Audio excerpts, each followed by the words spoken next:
YouTube, it's Brian Phillips. We got another farm update because we know you guys love these. We got the Kioti DK6010SE hydrostatic with a cab. We have the KL5521 loader here, and we have the Titan attachments, 48-inch forks with a carriage. This also has spear adapters, which we do use to move our hay, but we use the big spears and these ones. And we have 2 long spears then, and we go in and we can get like 4 on the bottom and then 2 more, so we can get 6 of our mini bales, which you can see over there by the trampoline. Those are from last year. They were our first harvest, so they're probably going to look a lot better this year. Anyway, we've slid these things. This is kind of like a, what is this, about 1.5 year update on the forks, almost 2 year update on the forks. We've been really happy with this thing. We've used this to tie off numerous loads and straps and different things and chains to pick up big heavy stuff. We've never actually used the 2-inch hitch adapter yet, but I suppose someday maybe we will. The adapter plate that goes here to the quick hitch adapter so that we can quick hitch this onto our new tractor has worked flawlessly once we made some very small adjustments to the holes, which you can see in the playlist if you want to watch. This we had to shorten a little bit and then touch up the paint. But as you can see, everything still adjusts exactly as you'd expect. I run these pretty dry. Most people want to keep a pretty thick film of grease on there, and I just hate it because you always end up getting grease all over everything.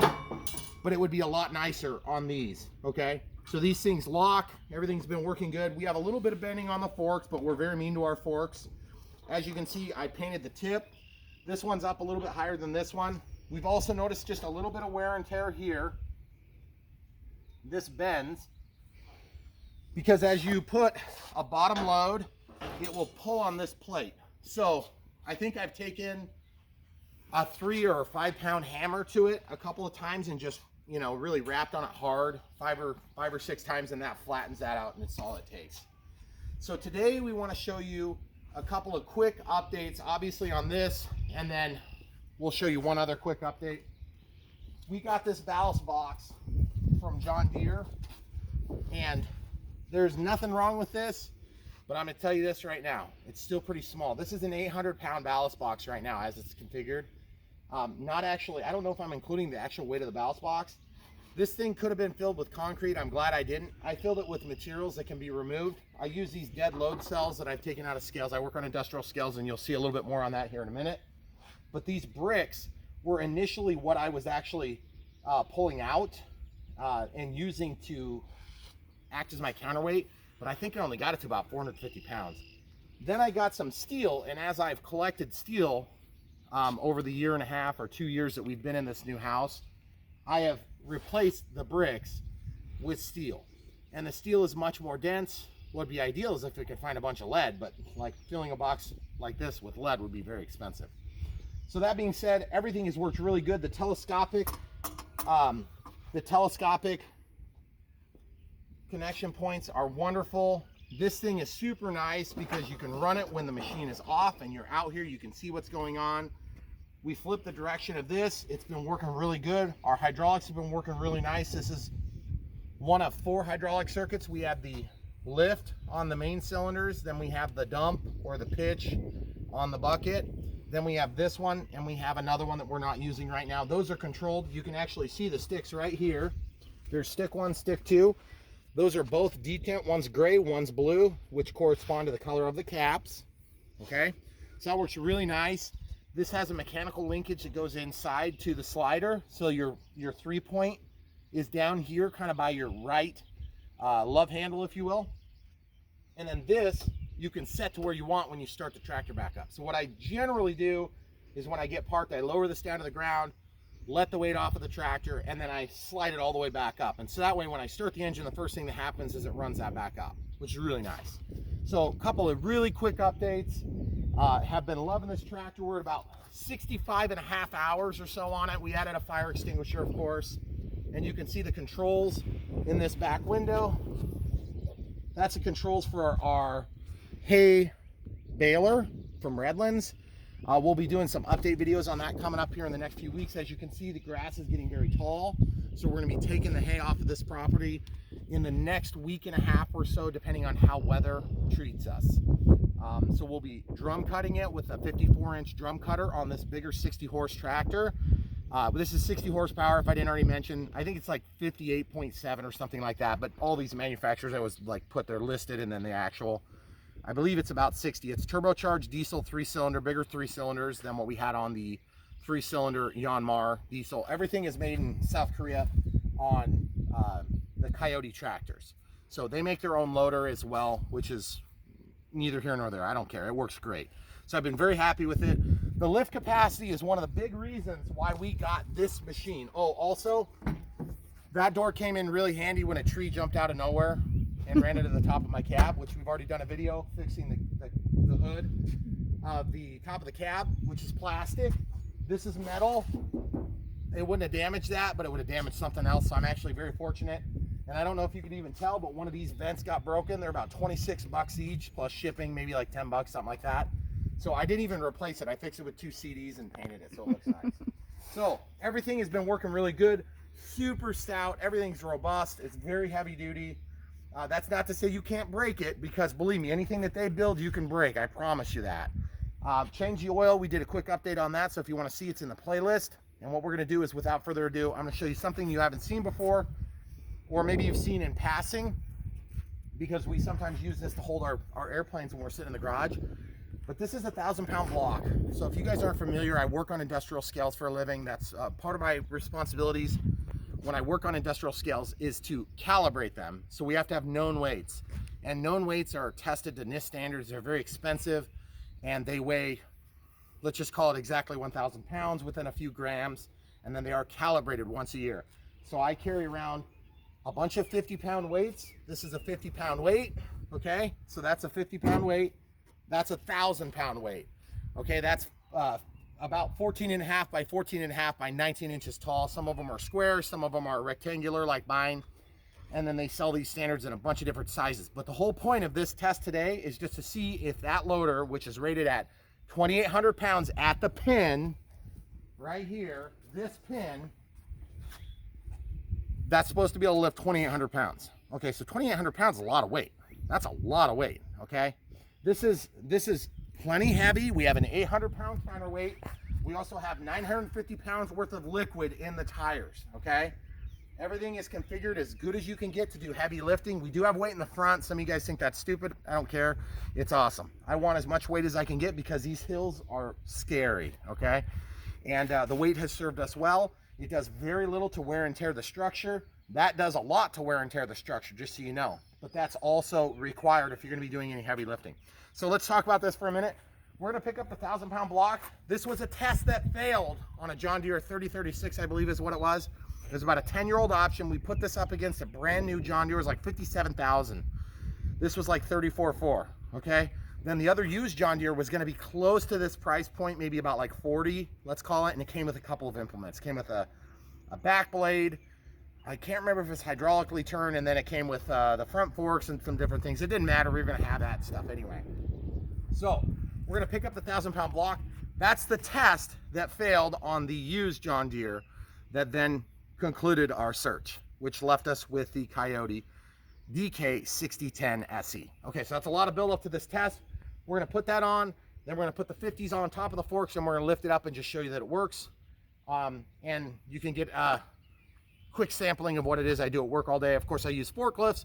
By the way, if you don't know anything about forklifts, they're like 5,000 or 6,000 pounds, and they usually have a lift, they're like 6,000 or 7,000 pounds on a 5,000 pound lift. And so we go into the side all the time. We lift up. We take this weight in and out hundreds of times a year. It's something I do all the time. It's very standard operating procedure for us. But the thing is, it's also something unusual that you're not used to seeing, so you can see this test today. We're going to lift that out. We're going to come out. We're going to put it down low so it's nice and safe, and then we're going to put some 50s on there and see if it lifts it. And then you guys can use that to make your judgment calls about this tractor. We'll get in position and come right back.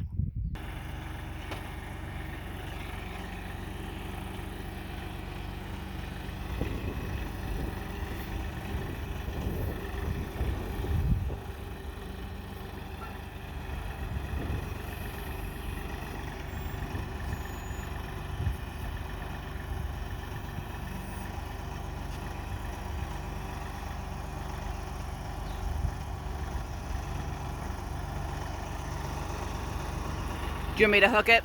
Yeah. Okay. Yep. Okay, so I'm just gonna put the strap on real quick. He's got it all set up. This is how he normally does it.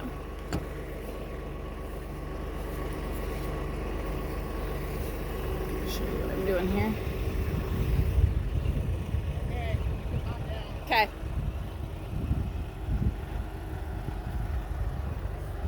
Okay, so come on over here a little bit. So this isn't idle. I'm not giving it any extra throttle. That doesn't technically change the performance of the hydraulics, but it might change the speed of the hydraulics. Okay, because the flow increases with more RPMs, but it really doesn't increase your lifting capacity that much. It might incrementally. Okay, so I'm gonna just try it at idle.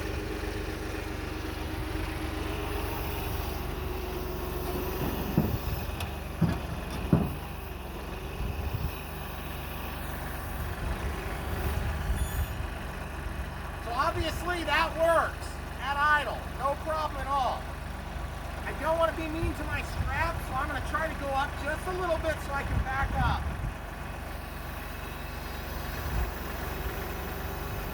This thing goes to 107 inches high.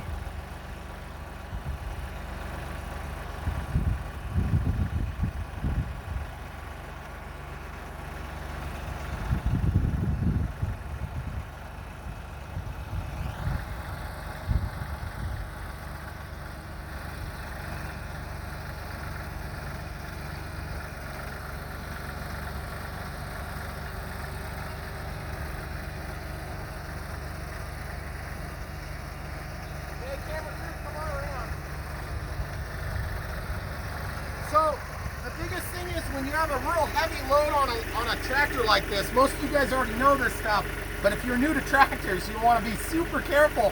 When you give it downward pressure, it's going to want to slam to the ground. So I'm going to show you what I do, and I try to cross control. If you show them right there, there's a label.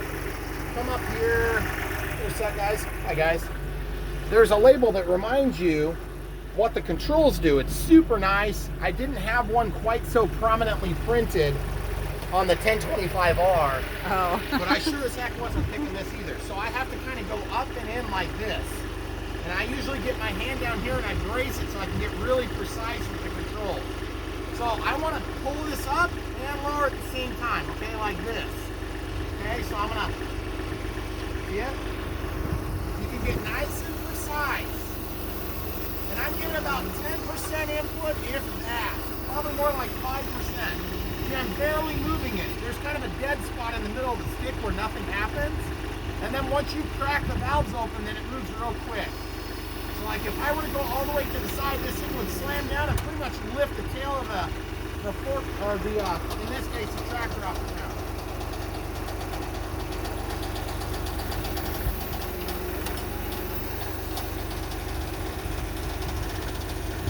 You guys hear all that annoying noises? That's probably because I need to lubricate my loader a little bit. But anyway, let's go ahead and shut this off. I'll throw the brake on, take it out of gear. If you have to take this out of gear or it won't start back up again for you, which is fine. Okay, so let's go ahead and switch over here. Getting in and out of this tractor is one of the biggest reasons why I like it. The other day when that tree jumped out in front of me, okay, now this is not going to be a cheat. I'm going to actually move it around. I'm just loading it right now with the engine off. So this is 500 pounds more of certified test weight, and you also notice that we're way out here. So we're, I would call that maybe 1 foot in on the forks. You notice that we don't have an amazing amount of deflection here, which is good. These forks are rated at, I believe, 750 kilos each. So it'd be about 1,500 pounds each, so a 3,000 pound pair, okay? Now, if you were to use a forklift, your forks would be rated much higher unless you have a small forklift. Forklifts are just like tractors, they're different sizes. But the reason we show you this test today is just for you to get an idea of how strong this loader really is. And not to take anything away from other YouTubers out there like Tractor Time with Tim. He does a great job, but he does mostly green stuff, and that's okay. I love John Deere too, don't get me wrong. I just love this one better. So now we have a total of 1, 2, 3, 4. So that's going to give us 1,200 pounds here, and then another 100, 200, 300. So it's 1,500 pounds total. Some of it is a little bit closer, some of it is a little further. That won't make that big of a difference. But the curl control is a lot more touchy than the main boom control, okay? And this does not keep it at the angle. You have to cross control. You have to do 2 controls at once, okay? So let's go ahead and lift this up. Which is why the camera crew doesn't do this. The camera crew only does it when she's instructed and I'm on the forks. Don't tell her. Okay, here we go. So at idle, no problem at all, guys. Look how much I'm moving the stick. I'm barely breaking the hydraulics, so I can go fast. I don't want to drop that stuff on the concrete. So it's absolutely no problem getting that thing up and down. So what have we learned from this? First of all, I want you to notice that when you have that much weight, your tractor's going to move. And that's with 800 pounds back here. And of the 950 pounds of ballast water weight, most of it is in the big tires, obviously, okay? So that means you're getting the weight back as far. Now look at my 3-point. I want to show you a trick if you didn't already know this. Come around here. If you have a really heavy load and you want to get a little bit more leverage, move this thing down so it's flat, okay? That reaches the weight out further, which gives you more ballast action, okay? The further that thing can be out and still fit between the trees and the obstructions and the walls or whatever it is you're working around, the more leverage you're going to get. Okay, so not that we need the leverage, but if your objective is to stop from tipping up the tail end of your tractor with a heavy front load, you need to get that out as far as you can. Okay, just like any other lever you've ever used in your life. But this is just to give you an idea. Now imagine how fast that would be if you were actually running the tractor and how smooth it would be. Look how smooth you can make it. You know, it's no problem at all. So, the whole point of this video, in addition to the fact that I wanted to show you one of the final tests we did, was to just give you an idea of just how strong and powerful this tractor has been. It's met all of our needs, and I'm sitting in air conditioning right now, which is really nice, or heat if I need it. And there's a recirculate on here. I believe John Deere only offers that when you get to the 4 Series. The 4 Series was too tall for our 8-foot garage door, so it was not an option. We wanted this thing in the garage. So, we appreciate you guys watching our videos. Don't forget to like and subscribe. Click the bell for notifications. The big thing is, if you really want to help support us, the biggest way you can support us is obviously watching the videos, like the videos. That'll help YouTube to spread the word. But if you want to help us with money, this is how you do it. You're going to buy that fork. You're going to buy that adapter. You're going to buy a ballast box. Just do it through our links below. We have links to Titan attachments, Titan forks. And if you follow that link, then they will know that we're selling stuff for them, and they will give us a small commission on each of those sales. So it doesn't cost you a penny more, but they will give us a small commission to reward us for bringing it to your attention. We love this equipment. It has been excellent. We've got that 54-inch drum mower, one of the worst installations ever. It's like a 5-hour video. It's horrible. But you know what? I use it, and it's great, and I love it now. So it was terrible to put together, though. That fork, those forks came on a pallet. We had them installed in 5 minutes. It was the easiest thing ever. We just got another tool from Titan Attachments. What was it? The grapple. The grapple. One of the best investments we've made. Awesome. We did like a 2-day project in about an hour. Yep. And by the way, there's grass growing there now. We'll have to show you an update video. But anyway, our whole point is we've been dealing with Titan. Some of the stuff they sell is Chinese. Some of the stuff they sell is made in America. Some of it's assembled in America. Some of it's assembled overseas. I really don't care as long as they answer the phone. Take care of us when there's problems, which every single company that you deal with in the history of time will have problems. The way I determine if a company is good is how they deal with problems, not if problems happen. If you deal with a company that never has problems, let me know about them. I want to work with them. But let me tell you something. I've had problems with Deere. I've had problems with Chevy. I've had problems with the builders of our house. Everybody has problems. That is the nature of the world we live in. So really, the way you distinguish between a good vendor and a bad vendor is how they deal with real life situations. And so in our case, dealing with Titan has been phenomenal. Every single time we've had a problem, they have made it right to us some way or another. They've either offered a return, they've offered a discount, they've done this, they've done that, and they've never given us a peep of problems with it. They just make it right and own up to it and move on to the next project. And you know what? Even the shippers they work with have been very good. I mean, we ordered the last item, the grapple, we had it in like 3 days. Yeah. So we called multiple other companies that sold grapples. We were going to pay a premium for another grapple. They wouldn't call us back for like 3 weeks. Yep. They never did call us back, actually, Never. now that I think of it. We got a hold of one, and they were kind of like, yeah, we're too busy. We don't want your business. Okay, that's one way to deal with it.